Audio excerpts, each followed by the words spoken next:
video will show you how you can amend your default VAT rate on Fixflo. The default VAT rate is set to 0%.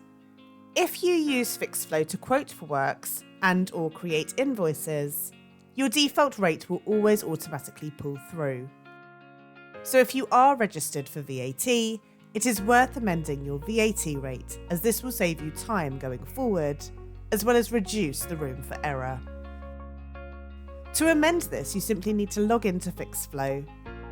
Please note that this can only be done on the web, not on the Contractor app. Once you are logged in, then simply click on Setup and Invoicing on your left-hand menu sidebar. Your VAT rate sits here. You can amend the percentage here if you wish, and then scroll down and press Save.